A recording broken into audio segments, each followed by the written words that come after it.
Bam, bam, bam. Let's start this thing back up in this joint, baby. Let's start this thing back up. Okay, and we are live. Sometimes the second time is the motherfucking charm. I had to get it right, man. Sometimes, I swear to God, sometimes I feel like YouTube messes with me, man. Sometimes I be feeling like YouTube be messing with me for some reason. I don't know why. But sometimes they don't want to let me be great. So I'm going to start this whole thing on over.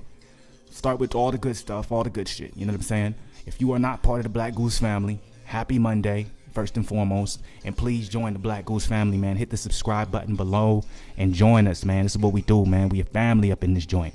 So we motherfucking chop it up, talk it up, barbershop talk, all that good stuff, man. We keep it real. We talk that real shit. Now, of course, I told y'all Mondays, I don't go too long with the stream. We're going to keep it about 30 minutes, something like that. I am going to go live for Madden after this, so y'all can check me on that. But right now, we're going to chop it up on some boxing topics, as always. And before we start, I got to do the mic check. And y'all seen, if y'all joined me really quickly on the first stream I started, that's why I got to do the mic check, because sometimes YouTube be on bullshit, man. So let me make sure it's cool. There we go.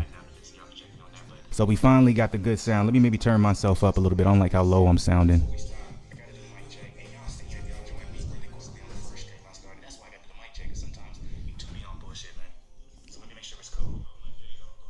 Yeah, there we go.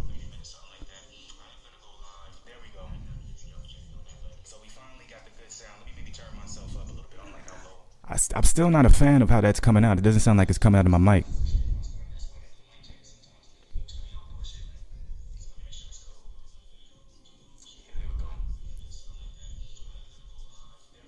Yeah, I feel like I'm having audio problems today, man.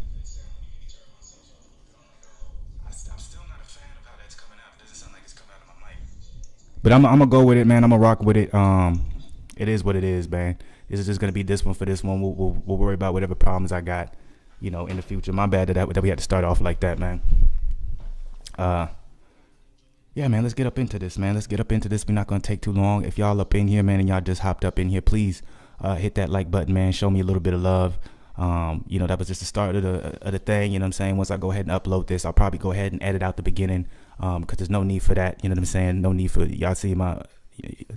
You gotta check up on this shit. You gotta make sure shit is cool. So, real quick, I do want to say this. Of course, if you're not part of the Black Goose family, one more time, please go ahead and join the family. Of course, hit the subscribe button, hit the like button, show a little bit of love. We here. We got some things that we're gonna talk about. We're gonna have a little bit of fun. It's not, like I said, not be too long of a stream, nothing too serious, man. We're just gonna have a little bit of fun, and we're gonna move our way on forward. Okay, so got some news, man. Got some things to talk about. Got some hot topics. Had a big boxing weekend just happen. Y'all can see the screen. I got my very reliable source of news in front of me, man. I got the good old boxingscene.com. But you guys see the topics that we're gonna be talking about tonight, man. They're down below, of course. They're down below, down there. Y'all see the topics, and it's also right next to that goddamn subscribe button. So if y'all ain't subscribed, I'm gonna say it one more time: subscribe and join the goddamn family. Happy Monday to everybody out there, man. I hope y'all have been enjoying your Monday. I know no one likes Mondays. I don't like Mondays. It just is what it is because it's the beginning of the week. But I do like going live on Mondays because I always like to say, man, it's the beginning of the week, but it's the end of the first day of the beginning of the week. So what does that mean? We're that closer to the middle of the week. And what does that mean? We're that closer to the weekend. What does that mean? We're that closer to seeing Danny Garcia versus Errol Spence. What a hell of a fight that we're going to have to see this weekend. But that's not the topic of tonight. The topic of tonight is a couple of fights that have already happened. And the first one I'm going to go into is my man, the myth, the legend, Daniel Dubois, Dynamite Dan, the man himself, okay? He is the motherfucking man. You see this right here? Let's go ahead and throw this up. This was on his Instagram. Daniel Dubois taking the loss like a man. And no reason why he shouldn't, right? That's my opinion. There's no reason why he should not be taking this loss like a man, because he went in there, he gave it his all. In my opinion, I think he got in there with competition he was not ready for. He didn't back down. He believed in his own hype like he should, as a young 22-year-old should. And he went up there and he got proven wrong. There's nothing wrong with that, man. Boxing it's a sport to an extent, but it's also a very humbling reality because it's you versus another man and ain't nobody else around you. Yeah, you got your corner, but the only motherfucker who feels the loss, like, that feels the loss the way that it really stings and hurts you down to the core is going to be that fighter in there who loses, especially when you had the world on your shoulders. And Daniel Dubois basically had that world on his shoulders coming into this fight, man. He had everything riding for him. Everyone was behind him. Everyone wanted to see him be the next big thing. And this happened, unfortunately. You know what I'm saying? It's part of the game. That's how it goes. So you're just going to have to go ahead and you're going to have to, you have to take it. You got to take it on the chin. You got to keep moving. And that's what he's doing, man. Y'all can see that here. I'm going to go ahead and read this for you because I know my screen is blocking a little bit of it. It says, thank you to everyone who has sent messages of support over the weekend. All my respect to Joe Joyce. Boxing. He boxed well and won fair and square. I thought I was winning the fight. I tried to fight through the injury, but I couldn't in the end. I'm out of the hospital and will wait now for the fracture to heal. I'll be back to prove my doubt is wrong and my fans right. So a fractured orbital bone. Okay. Eddie Hearn came out. He said that it didn't look like it was a fractured orbital bone. Even me and my little analyst real quick, it did look like swelling. Obviously, we don't have any medical records. But Daniel Dubois he doesn't strike me as a man to lie for his ego. He just doesn't seem like that type of guy. But who knows, man? You know what I'm saying? He reached some high levels at a very quick pace at a very young age. So, you know what I'm saying? What you see may not be what you get. What I'm saying is, who knows? Maybe he may be an egotistical bastard. Most motherfuckers have to be to get in that goddamn ring and believe in themselves the way they do to do some things like that. So, with that being said, either way it does go, whether he had a fractured orbital bone, whether it was swelling to the eye and he had no idea how to defend that jab, and he knew if he kept going he could have made it a lot worse and possibly shortened his young career. Either way it goes, much respect to the man, but the question at hand is Daniel Dubois, where does he go from here? I know I put, is his career over? I was being a little extra just for the title, I could jump in. Obviously his career isn't over, but obviously the question is his trajectory, is it the same? Because his trajectory before this fight was through the roof. It was going all the way the fuck up here. Now, where does he go from here, being so young, having so much hype on his shoulders, and, taking a loss so early? It's boxing, man. It's not MMA. Taking the L early in your career is not a good thing. Let's not sugarcoat it any type of way. What's good with it? It's Snipers, man. It's Sniper said, yo, what's good? All I'm gonna say is Jake Paul's fights nobody's. He might have good footwork, but most YouTube boxers that have that, not all, but most. And all I'm saying is that KSI is a better YouTube boxer. It's Snipers all said, because these guys aren't full-time boxers, they're YouTubers, but I like how they respect the sport. So respect to Jake for that, and KSI. So showing some love a little bit to Jake. And I remember when we was going live for that, for the Mike Tyson Roy Jones, you did say KSI would beat him, and I could tell you don't have much love for Jake Paul. Most people don't. If there's one thing I've noticed when it comes to, the Jake Paul fight, is there's a lot of hate for Jake Paul. They don't like the fact that he won. And my only argument, and I'm gonna get to this, I do want to finish, and I'm not gonna be live that long, so I'm gonna be running through the topics pretty quick, pretty swift. But my only, pushback against that, if I were to play devil's advocates to all you Jake Paul dislikers, is before the fight happened, everyone was in Nate Robinson's corner. What I mean by that is everybody was rooting for Nate.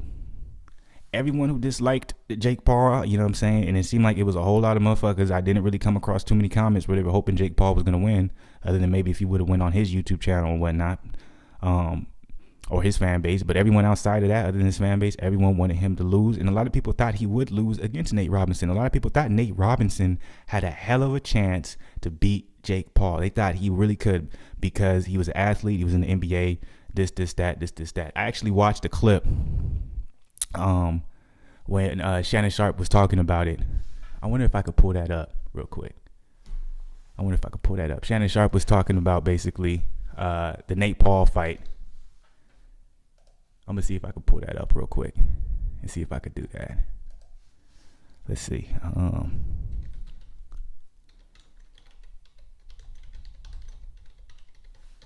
So give me a second. I'm gonna see if I could pull that up. I think it was this one.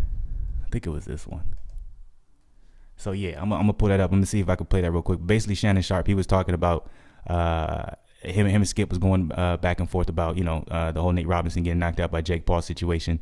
And, both of them had the same thing to say. Both of them was like, man, he shouldn't have been in there. Why were you in there? You don't play boxing, all that good stuff. But what I like from Shannon Sharp, what he said was, look, just because I've been there, you know what I'm saying? I was in the highest level of football. That's so hard to do. I'm still in great shape, but I'm not about to be no dumb motherfucker be like, yo, I'm gonna hop in the ring with Roy Jones Jr. right now. He would get worked. And that's called humility. Right, that's having an understanding of just because you were great at something doesn't mean you're gonna be great at something else. And so that's my only thing when it comes to, like, I'm a hardcore boxing fan, but I have no ill will toward Jake, because I'm on Jake Paul's side, because I feel like a lot of hardcore boxing fans should be on Jake Paul's side, because he showed that you can't just hop in the ring and be great. It doesn't matter how athletic you are. It doesn't matter what you've done in this sport, in that sport, in this sport. When you come to boxing, it's a whole different thing. It's a science. It's a fundamental science that you have to start at a young age in order to perfect, or in order to at least be competitive at a high level. Right? And a lot of people look at boxing because there's so many different degrees of boxing and fighting and combat sports, where you have club level boxers, lower level boxers, all types of different things. Or when you look at the sport of boxing, obviously you can see a lot of mismatches happening. So they be like, man, you put that guy in there with that guy, I could do that. That's what a lot of people think, especially when they see someone get a beating taken on them. Excuse me. And that's because a lot of people just don't understand the sport of boxing. And I think what I like that, the Paul brothers are doing, KSI, these YouTubers are doing for the sport of boxing, is it's allowing people who had who didn't give a fuck about boxing, who had no interest. Now, when it started off, it seemed like it was a spectacle, right? When the YouTubers started doing the whole boxing thing, I watched it. It was entertaining, but it was kind of disrespectful to begin with. Now, I think it's leaning towards a little bit more where, people outside of the sport of boxing who don't pay attention are starting to respect it more and be like, okay, this is a real sport. Like just because I'm at home and I'm watching and I'm feeling like I could do what he can do, I can't do that. I could take my head off, because there was, in my opinion, for the longest time, there's been a level of just disrespect toward the sport of boxing if you aren't a hardcore boxing fan and understand how hard it is to just learn the craft, period, and do something like that on a consistent basis. And that's understandable. Like, I get it. What's the saying? What you don't know won't hurt you, and what you know, I don't know. I think I might have just made that up, but either way it goes, I'm in the Jake Paul corner, y'all. I'm a fan of what Jake Paul did. Let me see if I can do this real quick. I don't want to play too much of this because I don't want to get copywritten and nothing like that. Let me see if I can turn this up a little bit. See if I can find a part. Look. Okay, just to make it look good, but in the end, where I disagree with you, I will not. You would also pay to watch that. No, I don't. Don't give me rematch when you just put on a mismatch. And another thing, Skip, I want these people to start with, well, Shannon, you being hard, and you guys are being hard on Nate. Nate chose this. Ain't nobody put no gun in their head and say you got to get in the ring and fight this guy. You call that guy out. You the one that was did all this talking about you gonna represent for the NBA players, you gonna represent for the athletes all across the world. You did that. Yeah. You went in there with no skill, no training, or maybe they just taught you offense, but Skip, he didn't block not one punch with his glove. He didn't block one punch with his shoulder. You don't block punches with your head and win a fight. So don't get mad at us because you got in there, that took courage. That was foolish. Yeah. I ain't trying to look, I play the sport, Skip. I'm good with this. Give you an example. You look at Greg Hardy. Boom, I'm going to stop it right there because I don't want to get copyrighted. I might have already played too much, but right there, man, Shannon talking. I love that, like, Shannon was the first, like, mainstream, broadcaster, whatever the fuck, analyst you want to call it. And just in general, that I finally hear someone be like, stop. Look, it's two sides to everything, right? It's two sides to everything. Okay? It's two sides to everything. I do respect the fact that he was courageous enough to go into it and take the fight. What I don't respect is the fact that he believed that without any type of long-term training understanding the fundamentals of the sport and really taking it serious, because he can say he took it serious all he want, right? If you watch this YouTube channel, if you watch this training footage, if you watched, the work that he was putting in, he was taking it serious, but he was taking it serious as if he was getting ready for, he was going to go to the combine for the NFL, or he was getting ready for a training camp for basketball, or, you know what I'm saying? He was trying to get in shape, for something, for some type of sport. Like, he did it to the point where he did all he knew. Conditioning, when it comes to every other sport than boxing, all it has to do is getting your cardio right. Getting your cardio right obviously it's a big deal when it comes to boxing, but it's everything else, right? That's a small component when it comes to boxing. So that's all he did. If you looked at his training footage, you can tell it was like they were just trying to get his endurance on a level where he wouldn't tire out in the ring.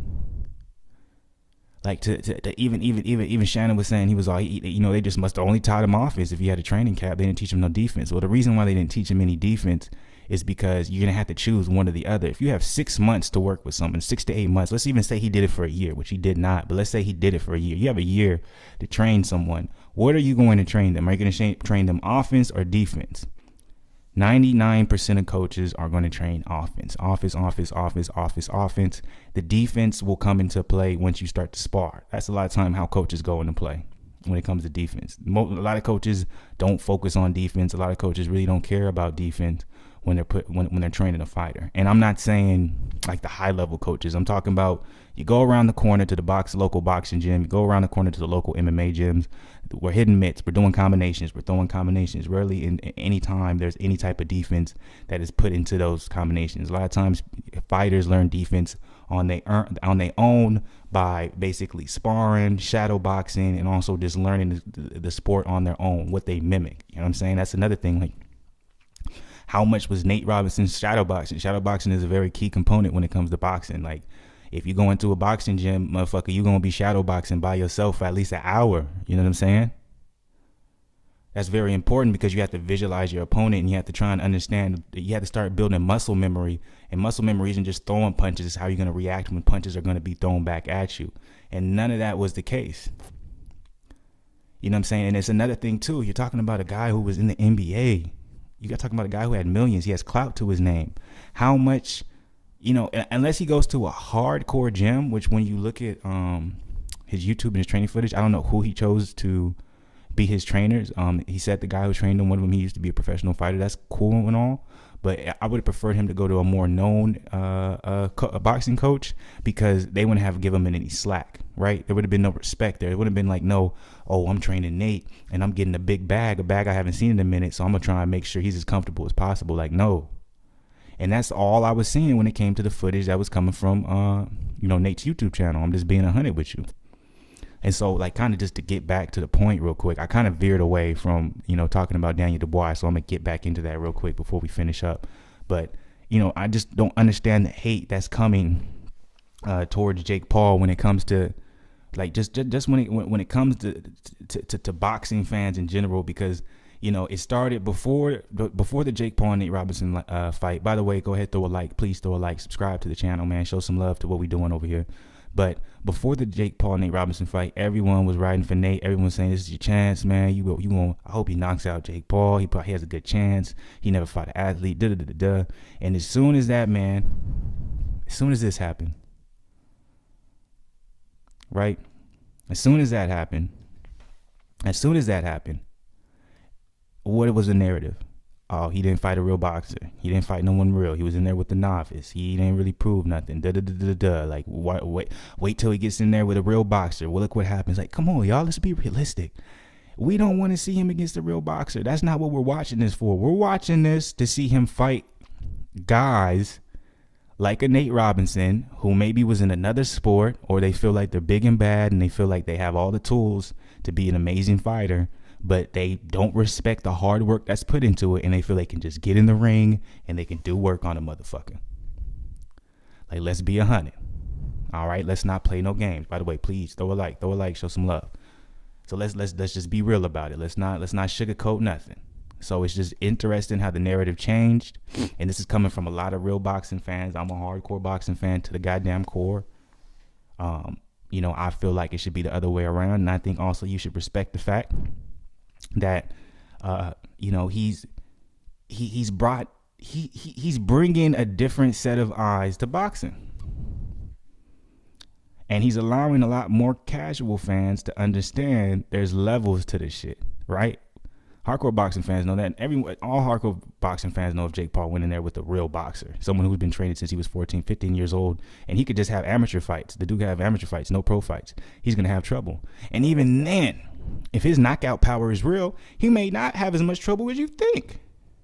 Because let's be real, you can be in the sport, because he's still a young guy, 22, 23 years old, so that means he started about 20 years old. Yeah, that's late. If you're a heavyweight, that's not necessarily late, but he doesn't really fight at a weight class because, all of his fights are kind of like, publicity stunts, whatever they mean, entertainment. But, if he goes in there there's amateurs who've had, 12, 13, 14, 15, 20 fights.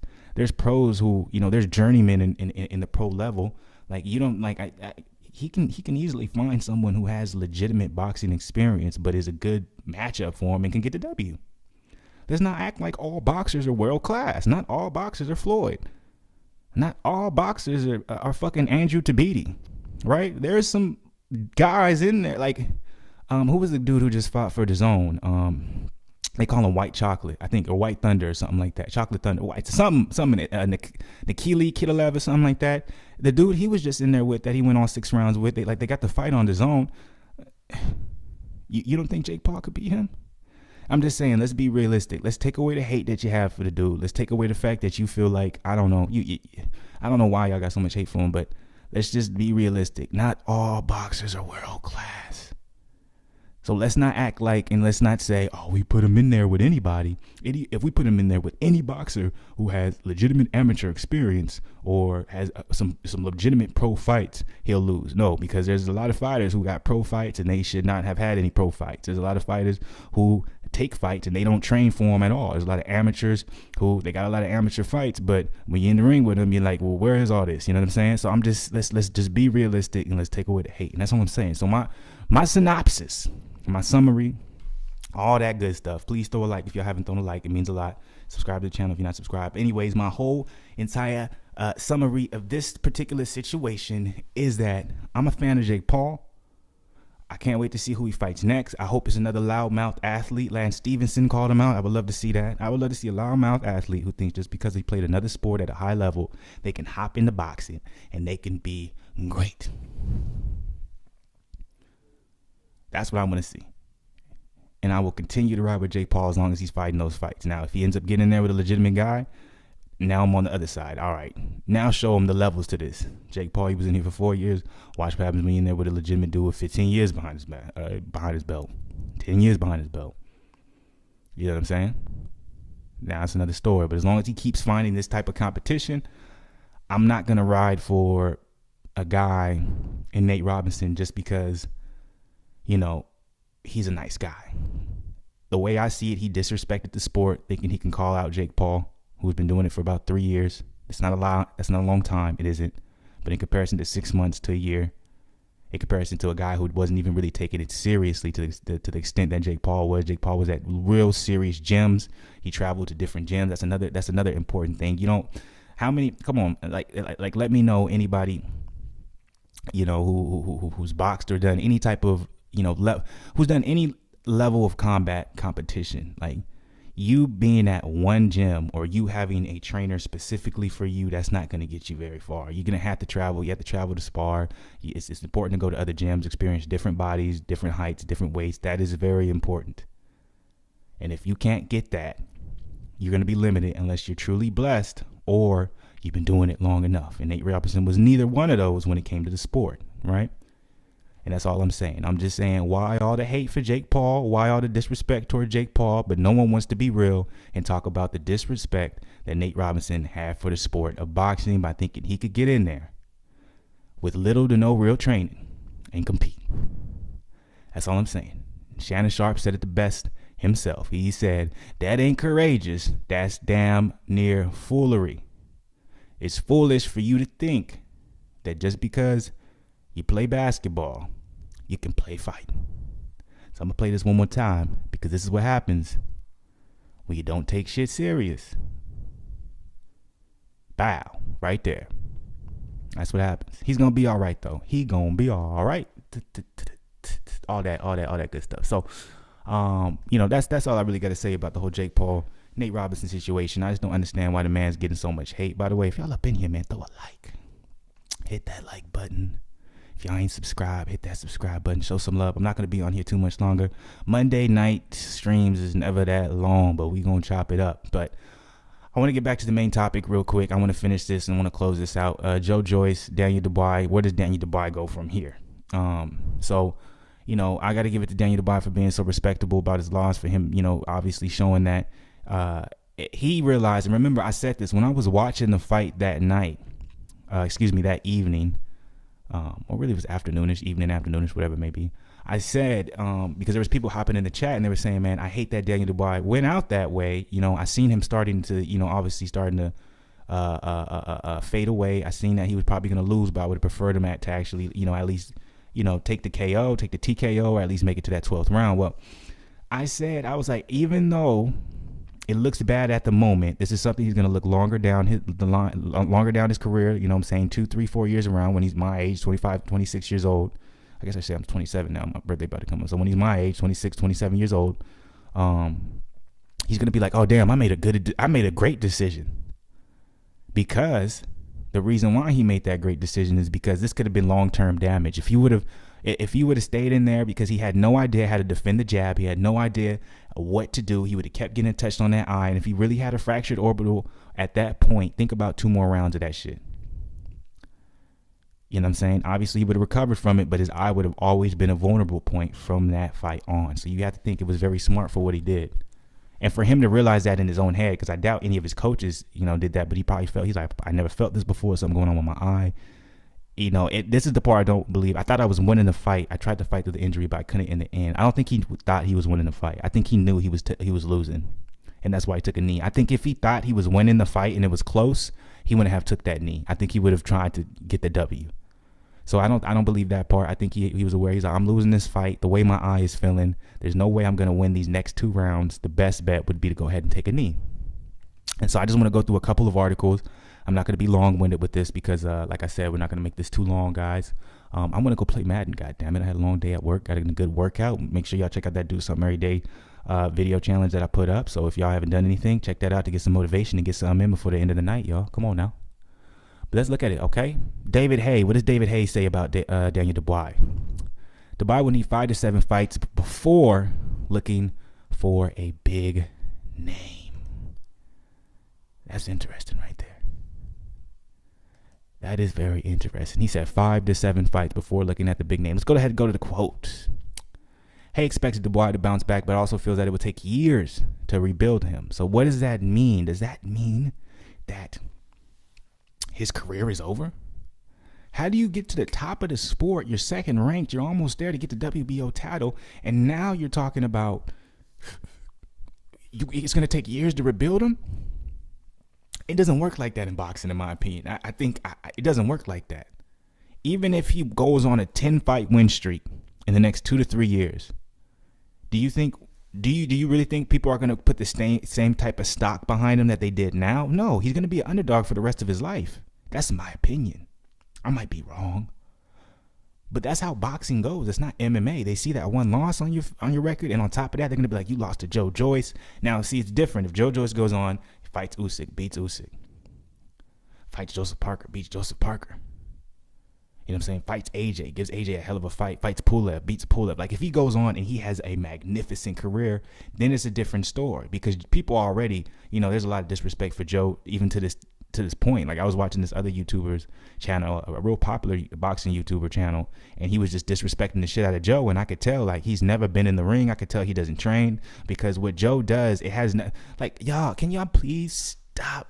Can y'all please stop connecting boxing with athleticism? It's 2 total different things. You don't have to be athletic to be good in boxing. And Joe is athletic as hell. The motherfucker could do a backflip at 6'6", 250 pounds. But he's slow as hell.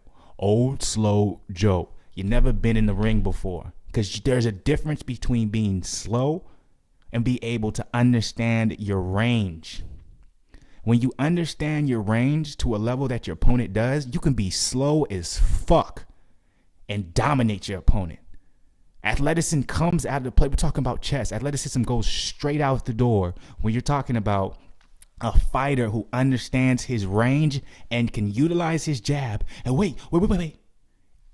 And has defense. Fuck being fast. Fuck having a fast jab, fast hands, being able to put 4, 5, 6 combinations together. No one give a fuck about 4, 5, 6 combinations. All that pad hitting. I don't know if y'all ever seen that video of, I think it was Jamal Charlo. It was probably Jamel, because Jamal don't talk like that. But Jamal Charlo, he was talking about like AB and Javante Davis. He was like, all that fast shit, all that. He's like, that's little man shit. That's little man. That's when you see all those combinations being put together. When you see them in the 147s and below, all those little dudes, man, they doing that shit. When you get to the big boys, hand speed don't matter. Y'all hear that? I don't know if y'all hear that, man. They shooting over here, man. Y'all pray for me. Now I'm gonna be okay, because I'm protected. But I'm protected by God. I'm protected by this thing up in here. Damn, they shooting. God damn. Nigga let out his whole clip. But let me get back to it, man. So I'm like, none of that shit matters.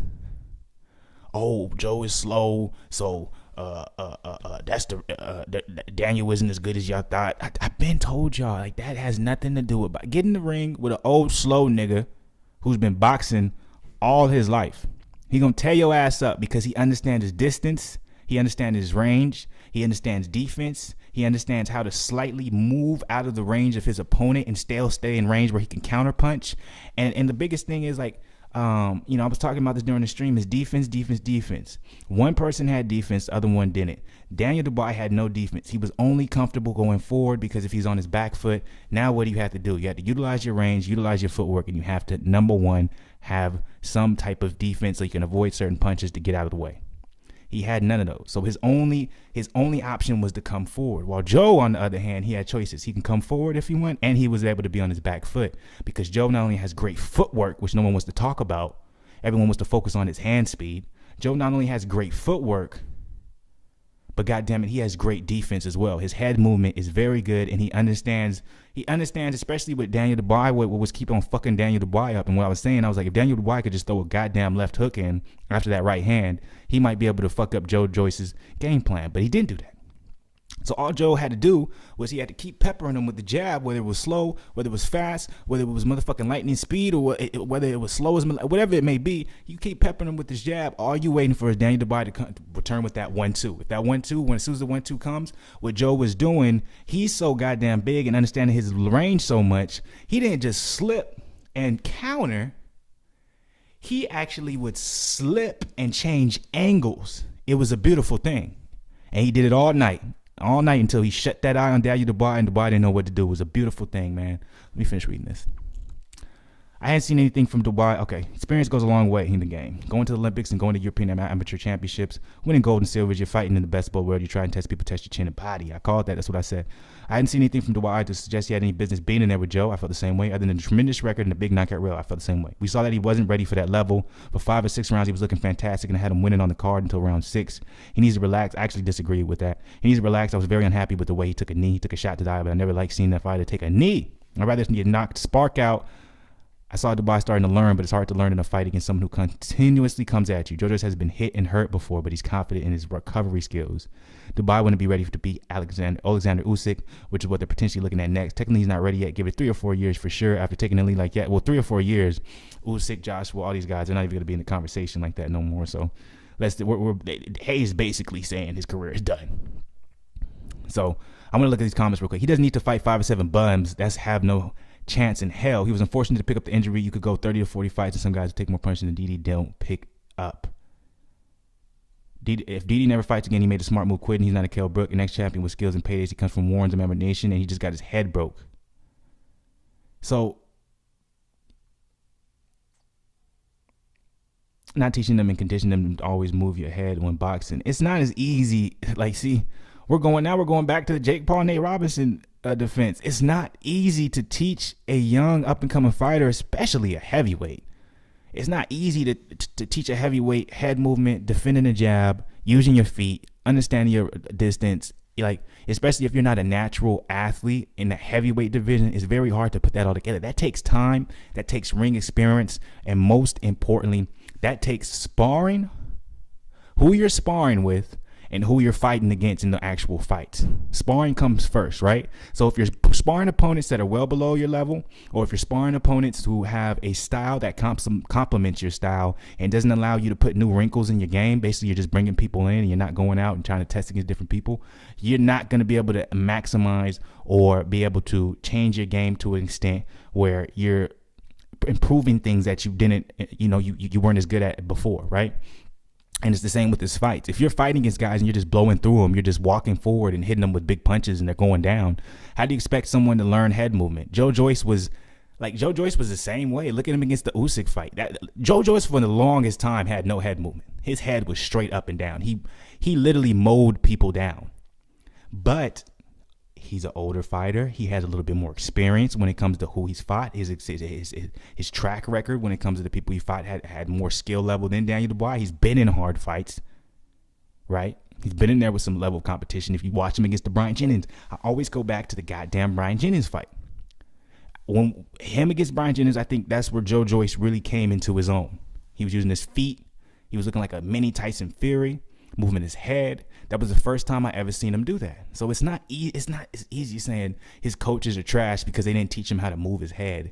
It's not that easy, man. That's called muscle memory. That's something that when you're in there and you see someone trying to kill you, that's something that just has to get switched on like that. And Daniel Dubois is not experienced enough and he's not old enough for that to happen. Let's go over this one. Frank Warren on Daniel Dubois' injury.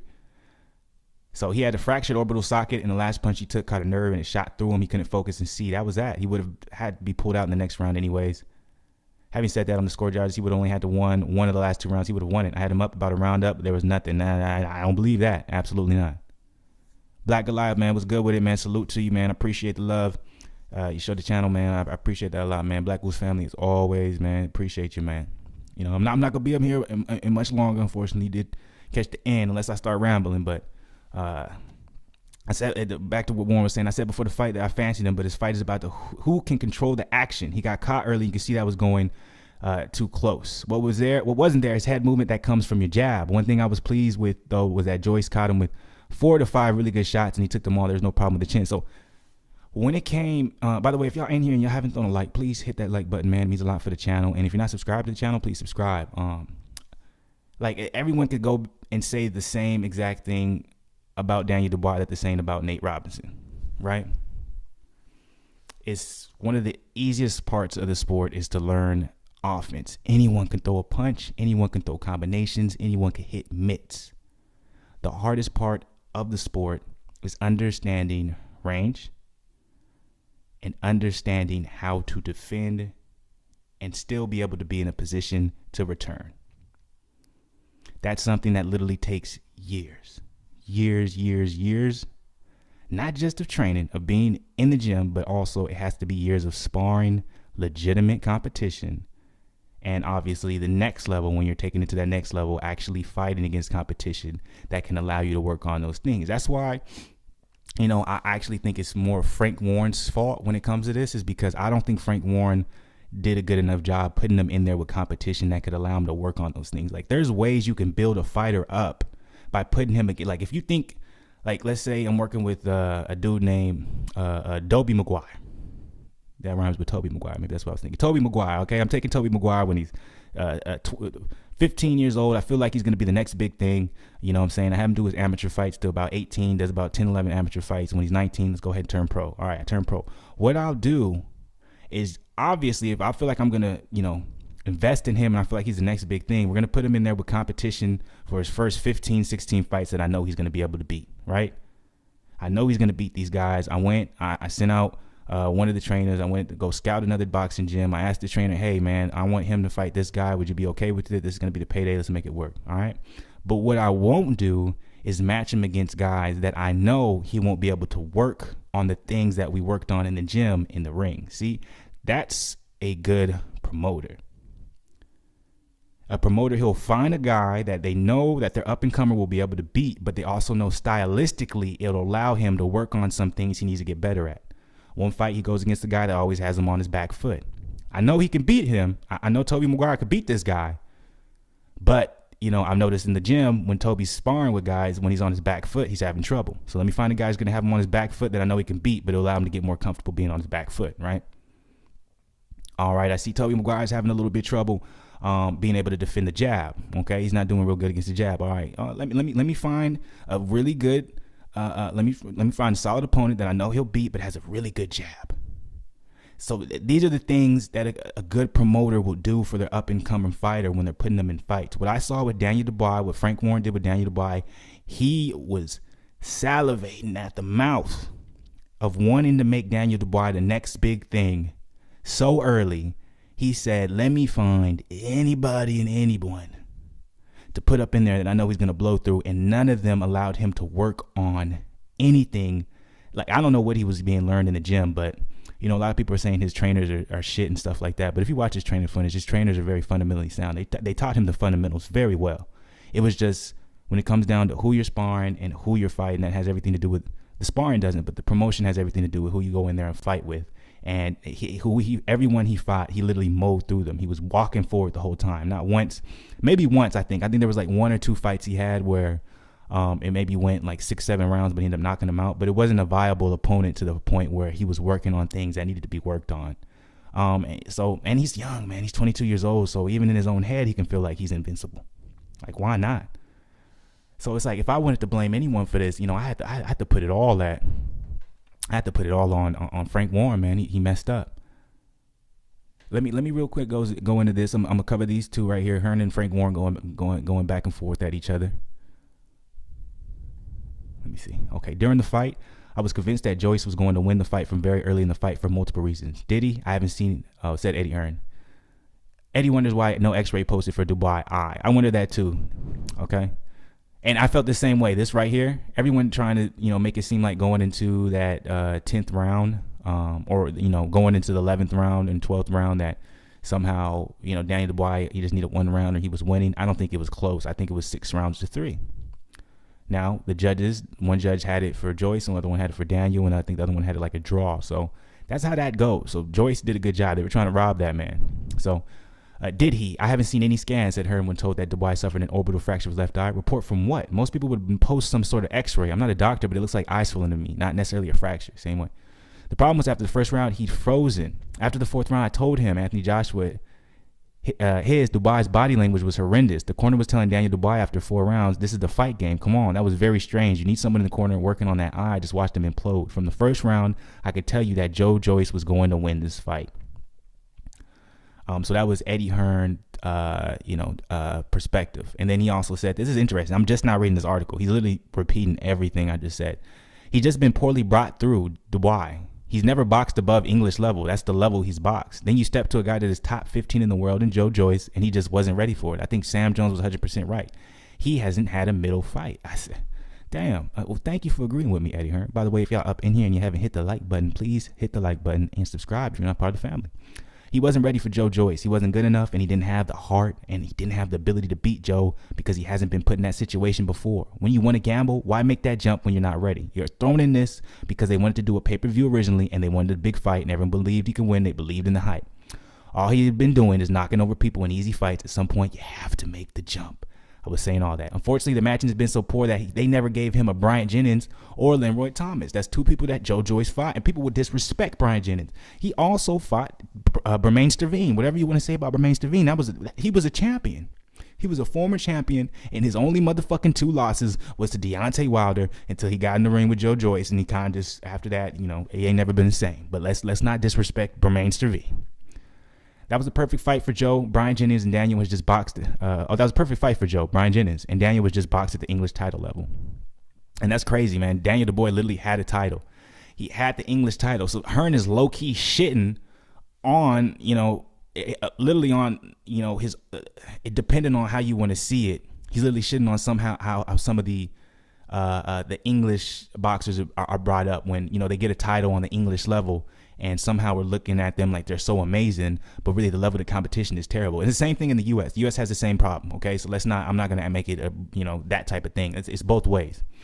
So Hearn said fighters say Dubois 100% quit. You have to listen to the fighter's opinions. The fighter's opinions are that he quit.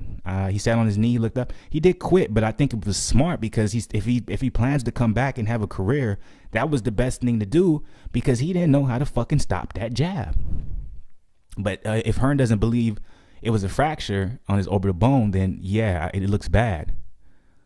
Fighters are very special people, and to them, what he did was unacceptable. To be a great fighter, you got to be tough. To be a great fighter, you don't look at the referee in the eye and let him count to 10 when you get put down from a jab. It's not his fault, though. He didn't get the experience. He wasn't brought up properly. He got put in a fight because everyone believed the hype. He was a real deal. He can come again if he wants to because it comes back to the body language I saw. When I saw was not good signs that he has what it takes to fight the big level heavyweights. He can come back, fight for the English title, 5-year award league against Daniel Dubois. So, it's like that's, when I'm seeing behind the line, reading between the lines, David Hayes basically saying his career is over. That's what I'm seeing. He's saying it's going to take 5 to 7 fights, 2 to 3 years before he should be on that level again. Well, 5 to 7 fights, who is he going to fight? Because he can't fight bums anymore. That's not going to do anything for him. He needs to fight higher level of competition, and that's the risk of losing. And he is still so goddamn young. That's what people don't want to talk about. So let's see what Frank Warren had to say back to Eddie Hearn, because I'm definitely interested to see how he comes back. So Hearn doesn't need a copy of Dubois' medical report. Robert Smith of the British Boxing Board of Control was the one that is recommending a specialist. See Daniel. Excuse me. I don't have to give, and nobody has got to give Eddie Hearn a copy of anything. It'll be sent to the board. He's seen a specialist because he got a fractured eye socket. Once he sees a specialist, it'll be sent to the board. And then he went on to say it was an exciting fight, wasn't it? Joe got his tactics right. He worked very hard. And obviously the key, it was his jab. The damage he inflicted on Daniel's eye, he kept working on it, and eventually it was closed. And he was fighting with one eye. Joe did a tremendous job. I love how Warren is like passive aggressive with this, and he's like, he was doing the same thing at the post-fight interview, and I could tell Joe was like, he was mad annoyed because Frank Warren kept pointing out the injury, basically taking away everything that Joe did, and it was like, if it wasn't for that injury, Daniel would have won the fight. And that's not the case. Daniel would not have won that fight, injury or no injury. He was losing. So Warren extended Joe Joyce's contract. That's why we signed him, extended his contract before the fight, and paid $100,000 to buy him out of his contract with Victor Schaefer. He got a contract with us. If we renewed the contract when we make the fight, the contract, we got quite a few fights to go on it. He'll be out next year. Well, but anyways, and that's an interesting response to Hearn. Like all that I read on Eddie Hearn, right, on the whole, orbital situation, he had a lot to say about it. Frank Warren, literally all his comeback was, I don't got to show him nothing. It's being sent to the board, and that's all that matters. So that does make me question, was it really a fracture? I hope it was. I really do hope it was, because if it wasn't, that's not good. That's not a good sign. That's not a good sign at all. So I'm already on here longer than I wanted to. I'm just going to finish with this. Hopefully I'm the first motherfucker reporting this. I may not be. And if any of y'all care, hopefully y'all can make it through the stream and, fast forward if this is what y'all here for. Claressa Shields reportedly inks deal with PFL MMA debut coming, ? Unified middleweight, this is coming from BoxingScene.com. Unified middleweight champion Claressa Shields is reportedly going to debut in mixed martial arts. According to a report by MMA Junkie, the 2-time Olympic gold medal winner has signed an agreement with PFL. That is very interesting. MMA Junkie indicates that Shields signed the deal on Monday, and she will compete in both boxing and MMA in 2001. Shields will be doing one-off fights at lightweight and not taking part in the 2021 season. Regular season events and playoff matches there, blah, blah, blah. In recent years, Shields has discussed the possibility of competing in MMA and doing crossover boxing matches with the likes of UFC champion Amanda Nunes and Bellator champ Chris Cyborg. Several boxers in the last few years have taken part in MMA bouts, including Heather Hardy, Amanda Serrano, and others. Shields is still slated to face Marie-Eve Diquere in junior middleweight unification in the first quarter of 2021, which, by the way, that is hosted by Dana White's Zuffa Boxing. So, wow, that first comment. Funny. But yeah, how do y'all feel about that? Claressa Shields is going to the MMA side of the game, man. We are seeing unprecedented shit going on in combat sports, man. We are, and I love it. I'm here for it all. I want to see Claressa Shields in MMA. I want to see Tyson Fury go to MMA. I want to see Tyson Fury versus Mike Tyson versus Deontay Wilder. I want to see all this bullshit. I want to see Logan Paul versus Floyd Mayweather. I want to see Jake Paul versus Lance Stevenson. Give me it all, man. I'm here for all the bullshit. Like, shit, it's entertaining as hell, and as long as it's entertaining, I'm not gonna complain about nothing. I know all y'all hardcore boxing fans want to be like, well, this is bad for the sport. Let's just be 100. It's not bad for the sport. It's actually making the sport popular again and mainstream. And I'm just like, bring it all on. Let's find out if maybe, Claressa Shields might be humbled in MMA. Like, let's like, if people is wanting to take a risk, take a chance, and feel like they can do it all, and they a one-man band, let's see how it goes. I'm here for it, man. I'm here for it. I'm going to go live for it. I'm going to talk about it. I'm going to report it. And I hope y'all family do it with me. But as always, man, I appreciate everybody who hopped in today, man. I'm going to get up out of here, man. I'm going to get on the Madden side of the game real quick, get a quick game in. I might stream it. I might not. I don't know how I'm feeling now. I don't know if I want to go through all the hassle of trying to stream that shit. But either way, man, I salute to everybody, man. Do something every day challenge, man. Day 36, man. Make sure y'all do something today. And, I'm going to be back. If not tomorrow, I'll be back Wednesday. We're going to talk about Earl Spence, Danny Garcia, because I can't wait for that shit. But salute to the family. Salute to the people. As always, if you are not part of the Black Goose family, then I need y'all to go ahead and hit that subscribe button. Hit that subscribe button and show some love right there. The subscribe button is right below. And hit that for me. And then as always, before I leave, hit that like button. Show me some love on the like side of the game because that always helps the channel out. But I'm going to get up out of here. I will be back. I will be back. Most likely on Wednesday. And we're going to talk about Danny Garcia versus Earl Spence. Much love, y'all. Appreciate y'all. I'm out of here. Salute to the people. Hell yeah.